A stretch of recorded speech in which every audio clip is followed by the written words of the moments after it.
Hey you guys, so in this video I want to tell you about the top foods and supplements that reduce inflammation in the body and your joints, as well as help improve your gut health, okay? So a lot of you guys have talked to us about like, hey, I have digestive issues, I always feel bloated, my bowel movements seem irregular and unnatural, there's a lot of foods I can't tolerate, and I have a lot of swelling and pain in my joints. These are going to be foods and supplements that if you incorporate in your diet, you're going to notice a substantial reduction in inflammation, swelling, bloating, and improved digestion and gut health, okay? So let's start with foods, because remember, the best way to see long-term sustainable results is start with your diet, and then we'll talk about supplements. You can't just take a bunch of capsules and powders without changing foods in your diet that are causing inflammation and expect it to resolve the issue, okay? There's no magic pill or magic bullet. These are supplements, which means they're there to supplement the diet. So first, foods. Anti-inflammatory wild-caught fish, okay? So farm-raised fish can still actually promote inflammation, so you want to get truly wild-caught fish. Wild-caught sockeye salmon is the best, okay? Green tea leaves, white tea. Try to get something that is as little as processed as possible. So spending a little bit more money for a brand that maybe sources their green tea less commercially, less in a processed form would be best. Turmeric spice, just literally buying the spiced turmeric and adding it into your foods.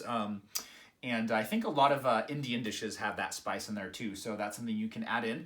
Extra virgin olive oil, virgin cold pressed coconut oil, and avocado oil. Very good for anti-inflammatory fats. A lot of olive, coconut, and avocado-based products are actually anti-inflammatory, healthy fatty acids. They are very calorie dense, so do be careful with too much consumption of those if you're trying to hit a specific calorie goal. But those are a great way to decrease inflammation overall and help cardiovascular and joint health. Berries, high antioxidant dark berries. Blueberries, strawberries, acai berries, those kind of things are going to be the best for you, okay? Cinnamon spice, adding cinnamon in. This is also one of the side benefits of cinnamon is going to be if you are type 2 diabetic, you are insulin resistant, you are getting close to being insulin resistant, or your type 2 diabetes tends to run in your family, cinnamon will mimic the function of insulin in your body and will help you regulate your weight and will keep blood sugar under control, and so it can help mitigate weight gain or improve weight loss, okay? Now again, not a magic bullet, but it does help. So adding some cinnamon into each of your high carb meals might be a good idea. That also reduces inflammation in the joints substantially. Garlic helps with reduction of inflammation. Like we talked about, avocados, dark leafy greens, and vegetables.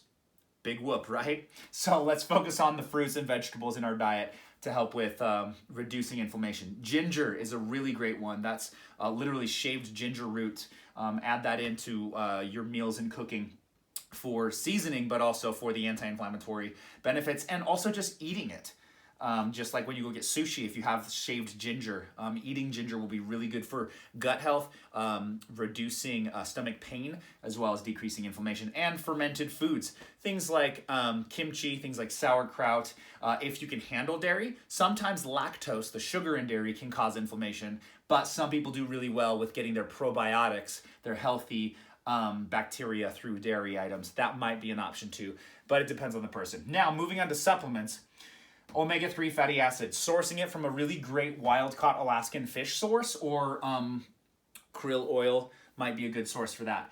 Green tea extract, you can get green tea extract in high doses. Just know that if you have more than about 100 or 200 milligrams of green tea extract per day, it can cause an upset stomach, okay? So I wouldn't go crazy with the green tea extract, but if you want to consume a couple cups of green tea per day, that will help.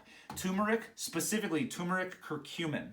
That is what all the research has been done on. I did a research paper on this, and this specific ingredient has a lot of science backing its anti-inflammatory benefits. Turmeric with curcumin. Ginger root, just like we talked about over there.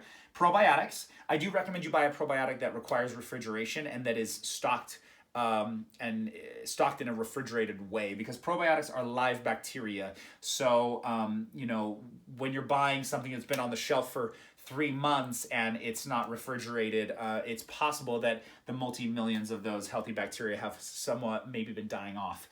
And then last but not least, alpha lipoic acid, or ALA, also just has some healthy anti-inflammatory benefits and cardiovascular benefits. So hope that was helpful, you guys. Let me know if you have questions. But honestly, it's pretty straightforward. Start incorporating these foods and supplements into your diet. You're going to notice a decrease in swelling, bloating, inflammation, and better digestion and function. Okay?